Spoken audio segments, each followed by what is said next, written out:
ህወሓት አሳልፎ የሰጣቸው ታጣቂዎች በዳጋሎ ጦር እጅ።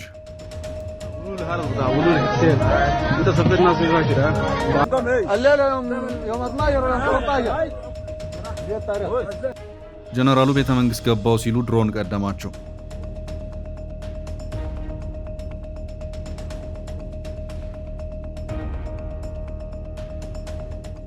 በመቀሌም በአስመራም በኩል የተሰራውን አዲስ ቀጠናዊ ኃይል አሰላለፍ ሊያዛባ የሚችል አዲስ ክስተት እየታየ ነው። ጥምረቱ እስከ ሱዳን ካርቱም ድረስ የዘለቀ ቢሆንም አሁን ባለው ሁኔታ ከሰሞኑ በሱዳን የተከሰተው አዲስ የኃይል ሚዛን ለውጥ የሚመስል የውጊያ አካሄድ በመቀሌም በአስመራም በተሰራው ኃይል አሰላለፍ ቀመር ላይ ጥላውን እንዲያጠላ አድርጎታል።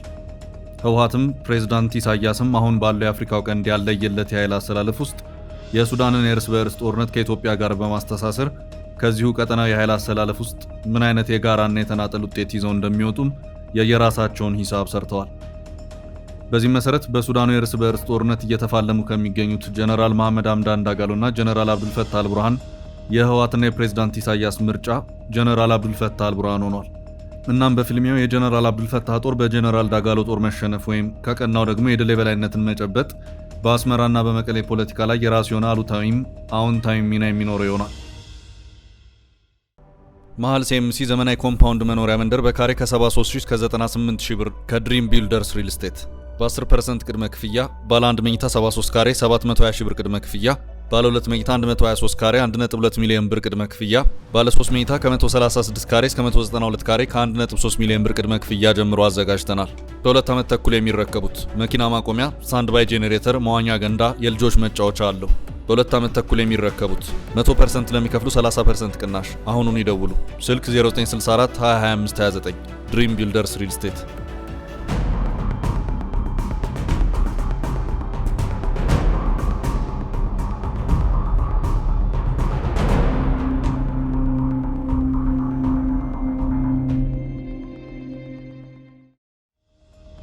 አስመራም መቀሌም የጀነራል አብዱልፈታህ አልቡርሃንን ጦር ማሸነፍና የዳጋሎን ጦር መሸነፍ ይጠብቃሉ።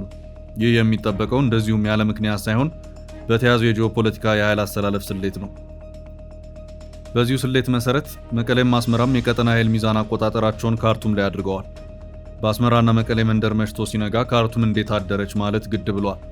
ጀነራል አብዱልፈታህ አልቡርሃን ከሰሞኑ ከስንት ዓመት በኋላ የሱዳን መሪነታቸውን ለማሳየት ካርቱም ላይ በመዲናዋ ብሔራዊ ቤተ መንግስት የአምባሳደሮችን ሹመት በተቀበሉ ማግስት በተለያዩ ግንባሮች ድል አልቀናቸውም።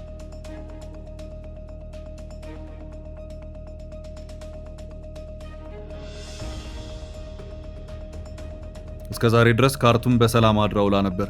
ነገር ግን በብርቱ ሲዘጋጅ የከረሙት ጀነራል መሐመድ ሐምዳን ዳጋሎ እፎይ በላይ የከረመችውን ካርቱምን ሳይቀር በድሮን አጋኝተዋል። ሰውየው ከዚህ ባለፈም በተለያዩ የጦር ግንባሮችም ድል ቀንቷቸዋል። የዳጋሎ ጦር በተወሰነ ደረጃ እያሸነፈ መሄድ ለመቀሌም ለአስመራም የሚመች አይደለም። ፈጥኖ ደራሽ ጦር በሙሉ ማጥቃት ላይ ነኝ፣ በቅርቡ ካርቱም ጠብቁኝ እያለም ነው የተባለ ይሆናል ወይስ አይሆንም የሚለውን በተመለከተ ጊዜ ራሱ እየገለጠው የሚሄድ ይሆናል። ጀነራል አብዱልፈታህ አልቡርሃንን በሰው ኃይል የሚያግዘው ህወሓት ጀነራሉ ድል ከቀናቸው በሙሉ አቅማቸው ያግዙኛል የሚል ተስፋን ሰንቋል። ጨዋታው ሰጥቶ መቀበል ነው። ሰውየው ድል የማይቀናቸው ከሆነ ሱዳን የሚገኘውን የክፉ ቀን የተባለውን የህወሓትን ጦር ጥንቅቅ አድርግ የሚጠቀሙበት ይሆናል። ይህ ከሆነ ደግሞ ለህወሓት መልካም ዜና አይሆንም። የዳጋሎ ጦር ከገፋ የአርሚ 7 ቦታዎችን ሳይቀር ይቆጣጠራል። ይህ ለአስመራም ለመቀለም መልካም ዜና አይሆንም። ከሰሞኑ የዳጋሎ ጦር ሙሉ ማጥቃት በተወሰነ ደረጃም ቢሆን መቀሌንም አስመራንም አስደንግጧል። ጀነራል አብዱልፈታህ አልቡርሃን በጀነራል መሐመድ ሐምዳን ዳጋሎ ፈጥኖ ደራሽ ጦር ላይ የበላይነትን በመውሰድ ካርቱምን ከማስለቀቅ ጀምሮ ማዕከላዊ ሱዳንን በመቆጣጠር ከዚያም ወታደራዊ ክንፋቸውን ወደ ምስራቅና ምዕራብ በማስፋት በመሃል አቅጣጫ ደግሞ ወደ ዳርፉርና ኮርዶፋን ግዛቶች ጫን ብለው ሲገፉ ከርመዋል። አሁን ግን አልሆነም። የኃይል ሚዛኑ እየተገለበጠ ነው። የዳጋሎ ጦር መጠነ ሰፊ ማጥቃቱን አስፍቶ ይዞታል። ኢሳያስ ሱዳናውያን ወታደራዊ ስልጠናን በመስጠት ለአልቡርሃን እገዛ አድርገዋል። ሱዳንና ኤርትራ ጎረቤታማ ሀገር ናቸው። የዳጋሎ ጦር ወደ ሰሜንና ሰሜን ምስራቅ ገፋ ማለት የኢትዮ ኤርትራን ድንበር ተቆጣጠረ ማለት ነው። ይሄ ደግሞ ለኢሳያስ የሚመች መልካም ዜና አይደለም። የአስመራውን ቀጠና የጂኦፖለቲካ ስሌት አደጋ ላይ የሚጥለውም እዚህ ጋር ነው። የምዕራቡን በሊቢያ አቅጣጫ ያለውን ግንባር እንደዚሁም በምስራቅ አቅጣጫ ደግሞ በኢትዮጵያ ያለውን ድንበር ለመዝጋት ጀነራል አልቡርሃን ብዙ ጥረት ሲያደርጉ እንደነበር የሚታወስ ነው። ጀነራል መሐመድ ሐምዳን ዳጋሎ ከሊቢያና ከኢትዮጵያ አቅጣጫ ወታደራዊ ገዛን ስለሚያገኙ በእነዚህ አቅጣጫዎች ያሉትን የድጋፍ እስትንፋሶችና አቋርጥ በሚል የተሰራ ወታደራዊ ቀመር ነበር። እንደተባለውም አልቡርሃን በህወሓት ጦር ድጋፍ ጭምር በኢትዮጵያ አቅጣጫ የምትገኘውን ብሉ ናይል ግዛትን በመቆጣጠር የጀነራል መሐመድ ሐምዳን ዳጋሎን ወደ ደቡብ እንዲያፈገፍግ አደረጉ። ድልም ታወጀ። የኢትዮጵያው መስመር ስለተዘጋ አሁን ደግሞ ፊታችንን ወደ ሊቢያው የድንበር መስመር እናዙር ተባለ። በዚያም ከዳጋሎ ፈጥኖ ደራሽ ጦር ጋር ሌላ ትንቅንቅ ውስጥ ተገባ።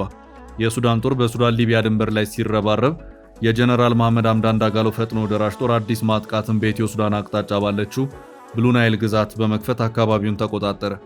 በዚህ መሃል ግን ማንም ያልጠበቃቸው አዳዲስ ክስተቶች ታዩ። የዳጋሎ ፈጥኖ ደራሽ ጦርን ተፋልመው ቀደም ብለው ብሉ ናይል ግዛትን በተለይም ደግሞ የኩምሩክ ከተማን ያስለቀቁ በርካታ የህወሓት ተዋጊዎች ቀላል የማይባል ጉዳትን አስተናገዱ። የተወሰኑትም ተማረኩ። ነገሮች መገለባበጥ የጀመሩት እዚህ ጋር ነው። ይህም ለመቀሌ መልካም ዜና አይደለም። አሳዛኙ ክስተትም የሚጀምረው እዚህ ጋር ነው። በጀነራል ዳጋሎ ፈጥኖ ደራሽ እጅ የገቡት የትግራይ ተወላጆች በተሽከርካሪ እየተጫኑ ወዳልታወቀ ቦታ ተወስደዋል።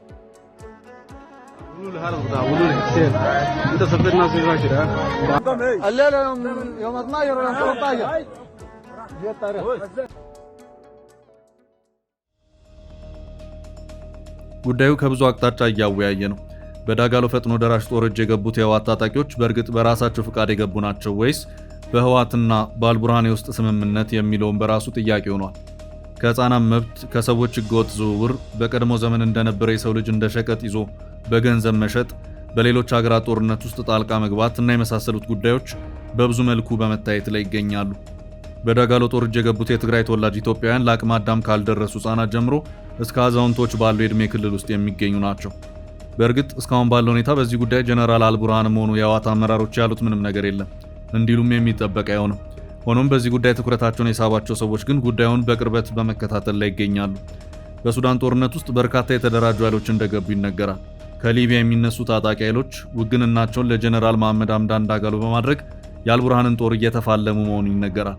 የላቲን አሜሪካ ኮሎምቢያ ተዋጊዎችም በቅጥረኛ ወታደርነት ሱዳን ምድር ገብተው እስከ መፋለም ደርሰዋል።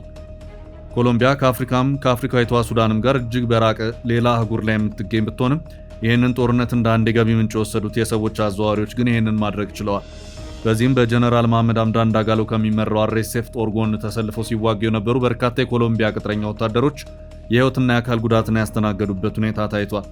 ይህም የሱዳን የእርስ በእርስ ጦርነት ምን ያህል በተወሳሰበና በብዙ ኃይሎች ፍላጎትና የጥቅም ትስስር ውስጥ ሆኖ እየተካሄደ መሆኑንም ማሳያ ተደርጎ እንዲወሰድ አድርጎታል። አንዱም ለሱዳን የእርስ በእርስ ጦርነት በቀላሉ መፍትሄ እንዲገኝለት ያላደረገው ምክንያት ተደርጎ እንዲወሰድ ያደረገው ከጀርባ የበርካቶች እጅ ያለበት መሆኑ ነው። የቀጠናው ሀገራት የየራሳቸውን ፍላጎት በመያዝ በሱዳን የእርስ በእርስ ጦርነት ውስጥ አንዱን ደግፈው ሌላኛውን በመፋለም ላይ ይገኛሉ። ሳውዲ አረቢያና ኳታር ከጀነራል አብዱልፈታህ አልቡርሃን ጦር ጎን ቆመዋል። በቅርቡም ጀነራል አብዱልፈታህ አልቡርሃን በርካታ $100 ሚሊዮን የሚያወጣ ጦር መሳሪያን ከፓኪስታን ሸምቶ ሱዳን እንዲያስገባ ማድረግ ችለዋል። የተባበሩት አረብ ኤምሬትስ ወይም ዩኤኢ የጀነራል ሐምዳን ዳጋሎን ወይም የሄሚቲን ፈጥኖ ደራሽ ጦርን መደገፏ ሳውዲ የድጋፍ አቅጣጫ የጀነራል አልቡርሃንን ጦር መደገፍ ሆኗል። ሳውዲ አረቢያና የተባበሩት አረብ ኤምሬትስ በመካከለኛው ምስራቅ የቀጠናውን የበላይነት ለመውሰድ በብርቱ ፉክክር ላይ ይገኛሉ። በቆዳ ስፋቷም በኢኮኖሚ አቅሟም ከተባበሩት አረብ ኤምሬትስ በላቀ ደረጃ ላይ የምትገኘው ሳውዲ አረቢያ በሁሉም አቅጣጫ ጸረ የተባበሩት አረብ ኤምሬትስ አቋምን ይዛ እየተንቀሳቀሰች ትገኛለች።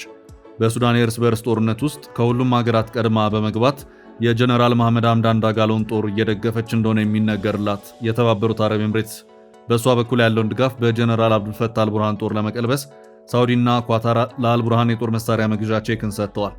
ጀነራሉም እፈልጋለሁ ያሉትን ጦር መሳሪያ አስጭነው ከፓኪስታን አጓጉዘዋል። ጦርነቱ ተፋፍሞ እንደቀጠለ ነው። ድምፁን አጥፍቶ በበርካታ የመከላከል ውጊያዎች ውስጥ የከረመው የጀነራል መሐመድ ሐምዳን ዳጋሎ ፈጥኖ ደራሽ ጦር ባለፉት 2 ሳምንታት በበርካታ ግንባሮች በመጠነ ሰፊ ማጥቃት ውስጥ ገብቷል። ውጊያዎቹ በብሉ ናይል ግዛት በዳርፉርና በኮርዶፋን ሲካሄዱ ከርመዋል። በዚሁ መጠነ ሰፊ ማጥቃትም የዳጋሎ ጦር ከአንድ ወር በፊት የተወሰደበትን የብሉ ናይልን የኩርሙክ ከተማን ማስመለስ ችሏል። ሰፊውን የብሉ ናይል ግዛትንም የተቆጣጠረበት ሁኔታ ታይቷል። የጀነራል አብዱልፈታህ አልቡርሃን ጦር ሱዳን ከኢትዮጵያ ጋር የምትዋሰንበትን ሰፊውን የብሉ ናይል ግዛት የተቆጣጠረው ባለፈው ሐምሌ ወር ነበር። ነገር ግን ተከላክሎ ግዛቷን በመያዝ ድሉን አስጠብቆ መቆየት አልቻለም። በዚህ አቅጣጫ አልቡርሃን ጦር ይቺኑ ስትራቴጂክ የሆነች ግዛትን በእጅ ይዞ ለማስቀረት ብርቱ መከላከል ሲያደርግ እንደቆየም ሲነገር ነበር። ግዛቷን አጥቅቶ በመያዙም በኩል እንደዚሁም ተከላክሎ በእጅ ይዞ በማቆየቱም ረገድ ጀነራል አልቡርሃን የህወሓት ተዋጊዎችን ሳይቀር በስፋት በማሰለፍ የቻሉትን ሁሉ አድርገዋል። ነገር ግን አልሆነም። ብሉ ናይልና ኩምሩክ ወይ ሞት ያሉት የጀነራል መሐመድ ሐምዳን ዳጋሎ ጦር አባላት በብርቱ ተጋድሎ አካባቢውን መልሶ ተቆጣጥሯል። በርካታ የህወሓት ተዋጊዎችም በፈጥኖ ደራሽ ወይም አርኤስኤፍ ጦር እጅ የገቡትም በዚህ ወቅት ነበር።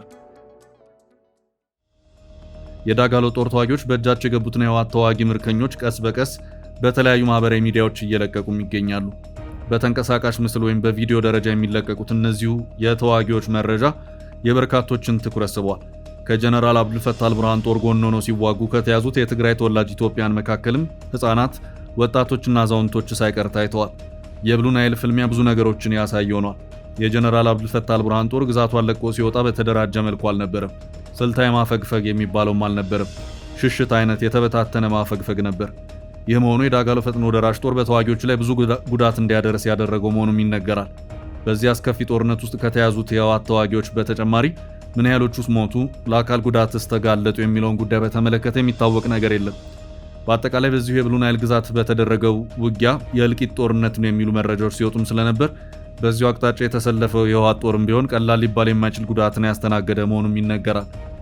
ሊታወቅ ያልቻለው ቁጥሩ ወይም አሃዙ ነው። ጀነራል ሐምዳን ዳጋሎ ከዚህ በኋላ መዳረሻ ካርቱም ነው እያሉም ነው። ሰሞኑን እየተካሄደ ባለው ውጊያ ጀነራል መሐመድ ሐምዳን ዳጋሎ አርኤስኤፍ ጦር በማጥቃት ላይ ሲሆን የአልቡርሃን ጦር ደግሞ በብርቱ መከላከል ሂደት ላይ ይገኛል።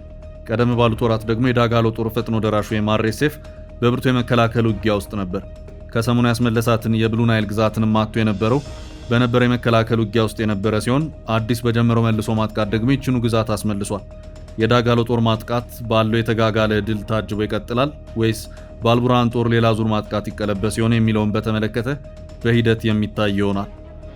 በቅጽል ስማቸው ሄሚቲ በመባል የሚታወቁት ጀነራል መሐመድ ሐምዳን ዳጋሎ ግን ግዴላችሁ መዳረሻችን ካርቱም ነው እያሉ ይገኛሉ።